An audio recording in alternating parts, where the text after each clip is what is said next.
खूप साऱ्या विघ्नातून आज आमची उदक पूजा पार पडलेली आहे.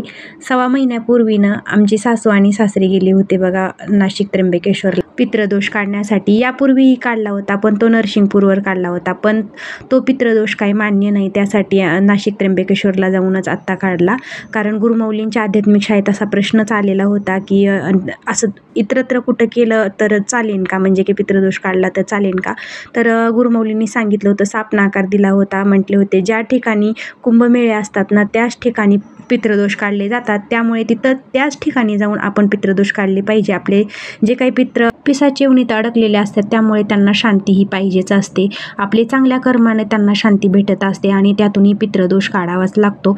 त्यासाठी इकडं आमची पितृदोष काढून 6 महिना झाला होता. 45 ते 50 दिवसाच्या आत हा पितृदोषाची उदक पूजा करण्यासाठी सांगितली होती गुरुजींनी. तिथलं पाणी आणायचं आणि इथं छान अशी पूजा करून घ्यायची.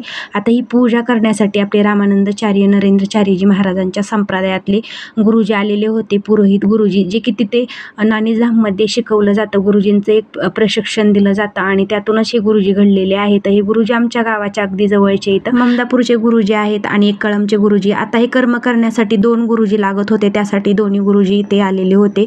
छान अशी सुबक पूजा मांडलेली आहे. आता यांची पूजा मांडण्याची खासियत म्हणजे कसं, व्यवस्थित पूजा मांडणे, इतकी छान सजावट की माणसाला ती पहिले तर पूजा बघितली का ते माणूस इतका आकर्षित होतं. इतकी सुंदर पूजा सगळी मांडलेली होती. ती पूजा पाहून मन अगदी प्रसन्न होऊन जाते आणि खूप छान अशी पूजा झाली. आता आमची पूजा इतकी निर्विघ्नपणे पार पडली, काय सांगायचं तुम्हाला. आमच्या पूजेच्या मागे बरेच सारे विघ्न होते.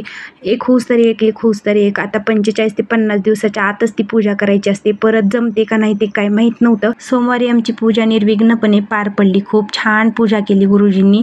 अगदी ब्रह्मदेवांची, गणपती बाप्पांची पूजा का करायची, ब्रह्मदेवांची पूजा का करायची, हा पूजा कशासाठी कराव्यात, आपल्या घरात सुख समृद्धी शांती नांदावी, ह्या प्रत्येक देवाची पूजा करायची. पंचामृतानं त्या देवांना धुवायचं आणि त्या देवांचं महत्त्व सांगायचं. आता ही गणपती बाप्पांचं महत्त्व सांगायचं आणि महत्त्व सांगताना त्याचं अर्थासहित सांगायचं, म्हणजे की एखाद्या अडाणी माणसालाही कळावं की किती समजून सांगण्याची खूप छान गुरुजींची पद्धत. खूप सुंदर पूजा मांडणी होती आणि खूप छान ही पूजा केलेली आहे.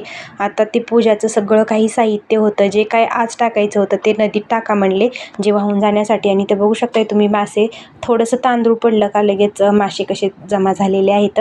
मग आजचा व्हिडिओ कसा वाटला, लाईक आणि शेअर सबस्क्राईब करायला विसरू नका. जय श्रीराम.